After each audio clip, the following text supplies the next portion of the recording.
everybody, the Cowboys lost. Oh well. Oh well, the Cowboys lost. And I'm not even really just upset that we lost. For the saving grace of the entire game is that I came into this week, the last week of the semifinals for fantasy football on the ESPN app. If you know, you know. You know what I'm saying? If you made it this far, you know. But I started Marlon Mack, and he ate against us.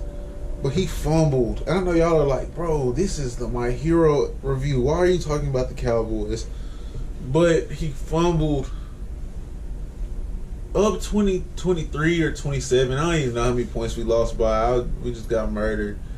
And he fumbles. And the Cowboys recover the fumble. And I have Brett Mayer as the kicker. I'm just like, bro, they're not going to let him kick a field goal just to, you know what I'm saying, say we didn't get blanked. Like, they're going for a touchdown. Probably not even going to let him kick the extra point. So his fumble did nothing but hurt me. It did nothing but hurt me. And he got the points back because he got like 23 more yards after they caught a pick. But I was just like, either way though, like his performance like won me.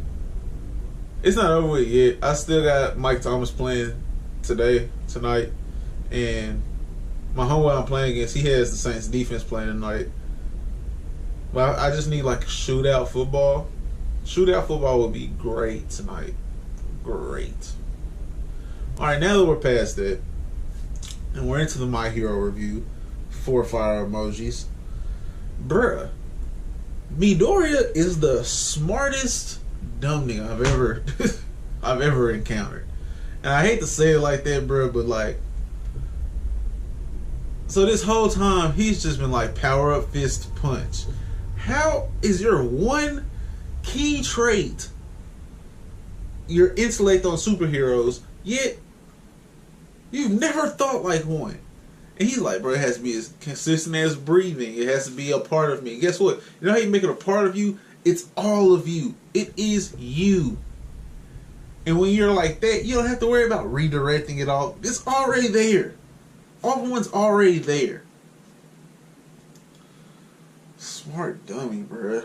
He's a smart dummy. And I loved Gran Torino. I know, like, the last chapter, maybe even the last 2 chapters, like, I could not say Gran Torino, but it's in my mind now. It's locked in. Gran Torino. First off, my bad for being so inconsistent with videos and being whack with my upload schedule, but I'm more consistent now. Starting today, 3 vids today. I wasn't going to say 3 vids tomorrow, but one day at a time.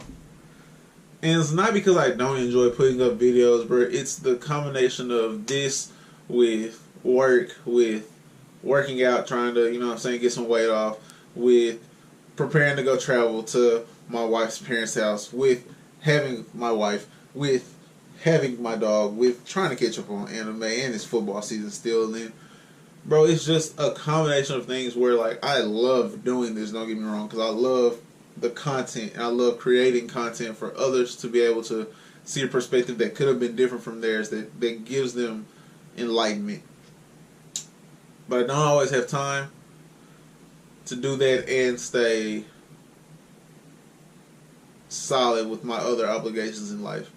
And so this is now taking the place with a lot of like my video games before I've done what I need to do time.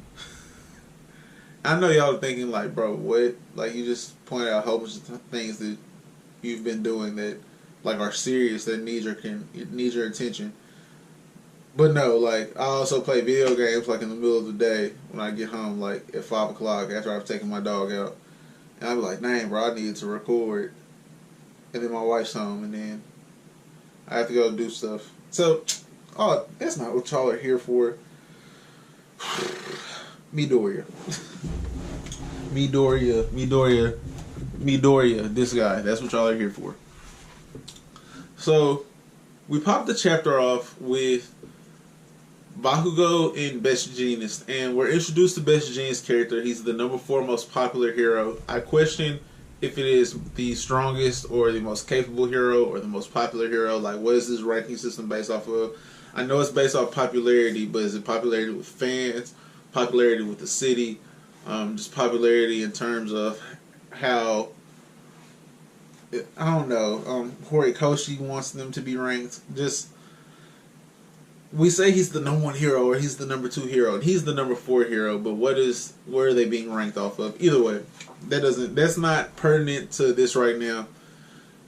Genius seems like a very classy individual, a very refined hero, and a person that's very high ranking. And he even says like he tends to stay with the goody goodies, which is why he drafted Bakugo, because he understands Bakugo only wanted to come work for him because of his popularity, and so he's taking this as an opportunity to refine Bakugo some and try to side him more with the hero part of this two-sided coin, where you can very easily be a villain. Like, it's plenty of people who are villains that are doing wrong things with good intentions, and so Gina's mindset is to make sure that doesn't become Bakugo. I like that. And we see that the chivalrous hero, fourth kind, has taken in Tetsu and Kirishima. They're both with him together because he was afforded the ability to take 2 proteges or 2 apprentices, or he could take 2 fledgling heroes. And so he took the 2 that are not only extremely chivalrous and manly in nature and also good-hearted, but that are kind of becoming rivals at this point. I think they're solid rivals just because their quirks are so similar and their mentalities are so similar. And someone like Fourth Kind, who seems very strong-willed, and because he's the chivalrous hero, like, that fits someone who can take them the next step in the type of heroes they want to be. I like Uraraka's with Gunhead, and I liked how Gunhead explains how he makes a living and how he comes off completely different than most people would assume Gunhead, the hero, would come off. And Uraraka finds that like charming. It was different than how she thought it'd be. The snake hero Uwabami. I don't know what the translation for that is, and it's probably something to do with snakes.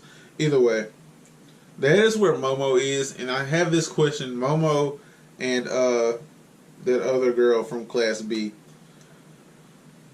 Does Momo have confidence issues? I say that because she seems to lean on Todoroki a lot, just because they got in similar methods, and she seems to go past just regularly caring for him, but more so almost kind of leans on his ability in a sense. And now she says that she's utterly undeserving for this opportunity to be under the snake hero lady who's just shooting a commercial. And she's just like, man, this is the perfect opportunity to learn like the other side of hero work, this, that, and the other. Midoriya, though, gives us the most interesting, and of course because he's the main character, but Midoriya's mindset to go work is his most redeemable quality. It's probably his most human quality, as well as how hard working he is for his goal. And him pursuing to be the number 1 hero and surpass All Might and to be able to take the mantle from All Might is extremely admirable. So he sneaks out the night of the first day they're with their mentors or whatever, and just to go train and figure out, he's like, okay, so my goal is to use All for One, or One for All, to use One for All to scale this building, to scale this alleyway, so I'm gonna hop back and forth, dispersing my quirk. I have to make my quirk just me. It has to be just natural to me. I have to get more used to using it. And then he realizes that he keeps referring to his quirk as it, and it's a usage, and it's not as easy as just being a part of him. It is now being something that he has to consciously think about doing, and he wants to surpass that. He wants to become more than 5% to right fist punch, where it's just I gotta punch, kick, headbutt, and just be fluent. I can just be fluent with it at his 5%. And so he's working on that all night, and he doesn't get as much sleep as he probably needs, and he's having this conversation with Gran Torino, where Gran Torino's like, yeah, I didn't really have to teach All Might the usage of One for All because that came the most natural to him, and using his body came the most natural to him. Like for him, I had to train him completely different than how I'm going to have to train you, where it was much more sparring centered and like the physical feats, because the usage of the quirk and the mental capacity were different than you are. And so Midoriya's like, okay, like that's why he fears you, because y'all used to fight every day and you were a pro hero, he was a student, so you was beating him up for no reason just because you was trying to teach him some stuff. That's why he fears you. And so he gets this microwave, and Midoriya keeps picturing like microwaving an egg to the point where it doesn't break. That's his mental visualization of how to use One for All. And so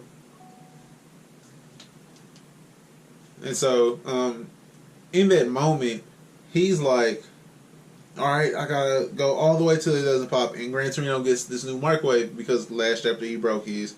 So he's like, yeah, I got this microwave from Amazon, which I always wonder, like, how is it okay for him to just say that? You know what I mean? Like, I feel like there should be an issue with him just being like, yeah, I got this off Amazon. But that's what he said, so oh well. He gets this new microwave, and he's like, man, put in this sweet little fish snack. I don't remember what it's called. I ain't even gonna look it up. So he throws that mug in the microwave or whatever, and he puts it on this big plate, and it's cold still. And in that moment, Midoriya realizes that the reason why his limbs break is because something that should be evenly distributed throughout his body, he's forcing his whole 5% into one body part at a time, which is why it's still breaking. Whereas if he would evenly distribute it, he would still get the 5% impact, but the recoil, it would be like, I put 5% of my maximum capacity of my quirk into just my fist, but I didn't put it into my wrist, so everything broke. No, why don't we just put it in our whole body? So my wrist is fine, my elbow's fine, my hand's fine. And it's in that moment where Gran Torino's like, that's what it took for you to realize how to do this. And we have a great scene. The artwork was fantastic of him like powering up his body with One for All, and Gran Torino's like, you caught on really quick. Like, I can see why Toshinori trusted you with this and what he sees in you. It's that intellect. It's how quickly you pick things up and how strong-willed and how hard-working you are. But we end the chapter with Gran Torino about to spar with Midoriya. The one thing that could have made this chapter better for me was, of course, some stain. But we did get no stain, so that's going to limit it to 4 fire emojis once again. If you like this video, please give it a like. That's it for me, guys, by the way. Give this video a like if you liked it. Subscribe if you haven't already, because consistency is key. Go check out the Promised Neverland review from today. If you're wondering why I keep talking about consistency, I did my whole spiel already on that video. I'm planning, this is kind of the video where I get to talk about future plans. Actually, 2 future plans. One is going to be a movie review on, I'm debating on watching Ghost in the Shell with Scarlett Johansson. I love Scarlett Johansson. And I'd heard it's based off like a manga, and I thought that was really unique. I have the movie, I just haven't watched it yet, so I'm debating on like watching it and doing a review on it, or just watching it and tweeting about it or something. I don't know yet. And then I'm also going to have like a quick discussion video on what I'm expecting out of Jump Force and some things that haven't been announced yet, especially the closer we get to Jump Festa, just because I know there's going to be some huge announcements at Jump Festa about Jump Force. So I'm going to get that one out pretty soon if I decide to do it. That's going to be it from me, guys. In the comment section below, tell me your opinion on Midoriya taking almost 50 chapters to figure this out. And I get that he wasn't born with it, didn't come natural to him, but as intelligent of a character as he's portrayed to be, you feel like he could have gotten this quicker, or you feel like wow, he's weird that he even got this quick. Like, just let me know what you guys are thinking. That's gonna be it for me, guys. Have a great rest of your day. Peace.